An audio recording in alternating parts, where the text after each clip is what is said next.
Welcome to doctor Maithili's music therapy channel. இன்றைய பதிவிலையும் therapeutic music in detail என்ற தலைப்பில் சில செய்திகளை நம்ம பகிர்ந்துக்கலாம். சென்ற பதிவில் பார்த்தோம் அஸ்ட்ராலஜி, அதாவது வானவியல். அந்த கோள்களுக்கும் நம்மளுடைய இசைக்கும் நல்ல தொடர்புண்டு. அந்த ஒரு ஸ்வரத்துக்கும் ஒரு கோளோட இடத்துல அதை வச்சு அதுபோல் நம்ம பயிற்சி பண்ணுறோம். அதாவது ஒரு நம்மளோட பிறக்கிற நேரத்தில் கிரகங்களோட அமைப்பை வச்சு ஒரு ஜாதக கட்டம்னு ஒன்று போடுவோம். அதில் ராசி நவாம்சம் அப்படிலாம் இருக்கும். ஒரு ராசிக்கும் எந்த கிரகம் இருக்குது, பிறக்கும் பொழுது பிறந்த நேரத்தில் இருக்கக்கூடிய கிரக அமைப்புகளை வைத்து அவங்களோட நேரம் எப்படி இருக்கும்னு நம்ம பார்த்துக்க முடியும். அந்த கணிப்பில் எந்த ராகத்துக்கு என்ன ஸ்வரம் அப்படின்னு நமக்கு தெரியும். முதல்ல எந்த ஸ்வரமெல்லாம் ஒரு ராகத்தில் இருக்குது அப்படின்னு நம்ம பார்க்க முடியும். அப்போ எந்த ஸ்வரத்தில் இருக்க, நம்ம சென்ற பதிவில் கூட பார்த்தோம், மோகன ராகத்தை பற்றி ஒரு வார்த்தை சொன்னோம். அதுபோல் இருக்குச்சு அந்த ஸ்வரத்துக்கு உண்டானது. அந்த 12 கிரக இருக்கே, 12 கட்டங்களுக்கும் 12 ராசிகள், 12 கட்டம்.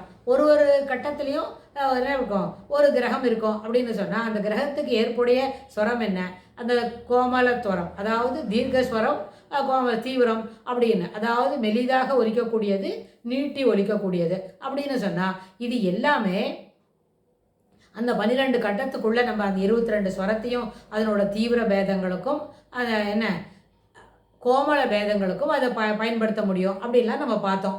அப்படின்னு நம்ம தெரிஞ்சுக்கிறோம். இது மேலே மேலே இதில் இன்னும் கொஞ்சம் டீட்டெயிலாக பார்க்கலாம். அப்படின்னா அந்த ஸ்வரங்களுக்குல என்ன எப்படியெல்லாம் பாடுறோம்னு நம்மளுக்கு தெரியும். இது எல்லாமே நம்ம பேசக்கூடிய எல்லா செய்திகளும் இசை அறிவு பூரணமாக இருக்கிறவங்களுக்கு தான் இது ஏற்படும்.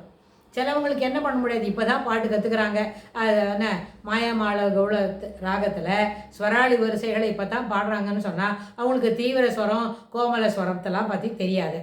முதல்ல அவங்களுக்கு என்ன இருக்குது, சிறப்பான பேச்சுக்களை வரவழைக்கணும் அப்படின்னு சொன்னால் பேச்சு வந்த பிறகு தான் நல்லா என்ன நளினமாக நயமாக பாட முடியும். சிறப்பான பாட்டு பாடின துவங்கின பிறகு தான் ஸ்வரஸ்தானங்களில் பிடிபடணும். அதுக்கே வருஷக்கணக்கில் ஆகும். சில பிள்ளைங்க 6 மாதம் பாட்டு கற்றுக்குறாங்க அப்படின்னு சொன்னால் எதுவுமே வந்திருக்காதான் இருக்கும்.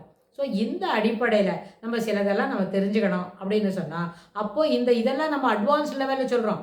ஒரு ஆய்வு கட்டுரை எழுதுகிற அளவுக்கு இருக்கிற செய்திகளை தான் நம்ம இங்கே பகிர்ந்துக்கிறோம். அதாவது ப்ரைமரி கிளாஸில் அப்புறம் கிண்டர் கார்டன் லெவலில் நம்ம இசை தெரப்பியை பற்றி இப்போ பேசலை.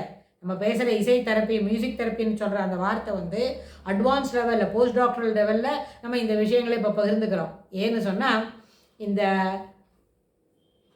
ஸ்டார், அதாவது நட்சத்திரங்களும் ராசிகளும் கோள்களும் கொண்டதும் அதுக்குண்டான வேவ் லெங்க்த்தும் இந்த ஸ்வரத்துக்கு இருக்கிற ஸ்வரஸ்தானமும் அந்த ஃப்ரீக்வன்சியும் ஒன்றா மெர்ஜ் ஆகும் அப்படின்னு சொல்லி பேசுகிறோம். இது ஒரு பெரிய விஷயம். அதனால் இதை மேலும் மேலும் இன்னும் சிறப்பாக நம்ம பேசுறதுக்கு எடுத்துகிட்டு போக முடியும். அது ஒன்று. ரெண்டாவது, சில பதிவுகளுக்கு முன்னாடி பார்த்தோம், நம்மளோட உடலில் என்ன இருக்குது, ஒரு இடத்துலையும், அதாவது என்னெல்லாம் நம்ம நாடியை பார்க்குறோம். நாடி அந்த மெரிடியன் அதெல்லாம் பார்க்கும்பொழுது அந்த மெரிடியனில் ஷியாட்டிகா நர்வெல்லாம் பற்றி பேசுகிறோம். அது பாடி ஃபிசியாலஜி பற்றி பேசும்போது அந்த மெரிடியனில் சில நேரத்தில் எதுவும் பிளாக் இருக்குது அப்படின்னா அந்த பிளாக்கை ரிலீஸ் பண்ணுறதுக்கு கூட sound will be of good use. ஆனால் சவுண்டுன்னு சொல்லும்போது நாம் என்ன சொல்கிறோம், music is also a sound but it is a refined sound அப்படின்னு சொல்கிறோம். ஸோ அந்த அடிப்படையில் கூட இசை பயன்படுத்த முடியும். ஸோ ஃப்ரீக்வன்சி, ஒரு ஷட்ஜம், ரிஷபம், காந்தாரம் அப்படின்னு சொன்னால் அந்த ஷட்ஜத்தில் இருக்க அதுக்கு என்ன ஃப்ரீக்வன்சி இருக்கும், ரிஷபம் என்ன சொன்னால் அதுக்கு என்ன ஃப்ரீக்வன்சி இருக்கும், அந்த ஃப்ரீக்வன்சியில் எதெல்லாம் நம்ம பயன்படுத்த முடியும். அந்த ஃப்ரீக்வன்சியில் இருக்கிற நோட் எப்படி இருக்கும், ரிஷபம்னு சொன்னால் சதுஷ்ட ரிஷபம், சுத்த ரிஷபம், அப்படின்னு சொல்லலாம். அப்புறம் சாதாரண காந்தாரம், அந்தர காந்தாரம் அப்படின்னு சொன்னால் அந்த காந்தாரத்துக்கு என்ன ஃப்ரீக்வன்சி இருக்கும். ஃபிசிக்ஸ் பாடத்தை சிறப்பாக படித்தவராக இருந்தால் அவங்களுக்கு என்ன தெரியும், கிலோ ஹெர்ட்ஸ்லாம் பற்றி சொல்லுவாங்க.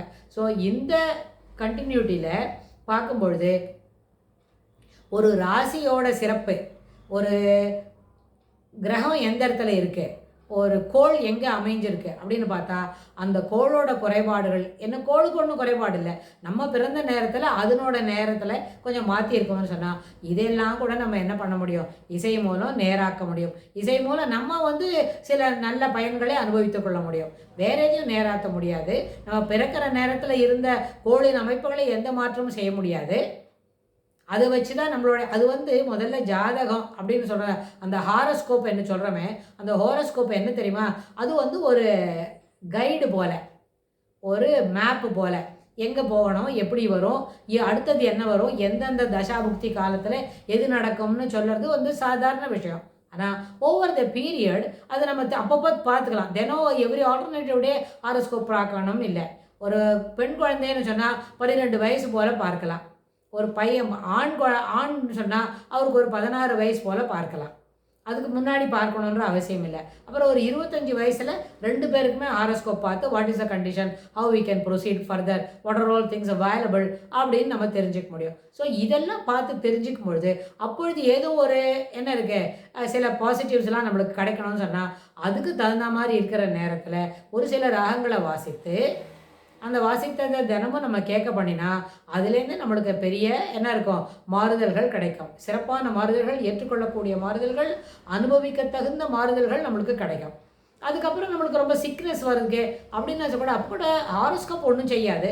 அந்த சிக்னஸ் எதுக்காக வந்திருக்கு, how to overcome this, is it related to organ or it is related to அவர் என்ன ராங் ப்ராக்டிசஸ் அப்படின்னு பார்த்து அதெல்லாம் நேரம் பண்ணிக்க முடியும். அதனால் அஸ்ட்ராலஜி அண்ட் மியூசிக்னு சொல்லும்போது அது ஒரு பெரிய 3rd லெவலில் அட்வான்ஸ். அதாவது அது எப்படி இருக்கும்னு கேட்டால், இப்போ ஒரு கிண்டர் கார்டன் படிக்கிறது இல்லைன்னா இப்போ தான் 2nd ஸ்டாண்டர்ட் படிக்கிற ஒரு குழந்தை இருக்குதுன்னு வைங்களேன், அதுக்கிட்ட போய் நம்ம ஃபிசிக்ஸில் வந்து குவாண்டம் ஃபிசிக்ஸ் பற்றி பேசுகிறதோ இல்லாட்டி போனால் ட்ரிக்னாமெட்ரி பற்றி சொல்லி கொடுக்குறதோ, இன்னும் அதை தாண்டி அந்த வந்து 0 இன்ஃபினிட் அதை பற்றி சொல்லி கொடுக்குறது எப்படி சரியில்லையோ, ஏன்னா குழந்தையோட அந்த புரிஞ்சிக்கிற சக்திக்குள்ளே அது வராது.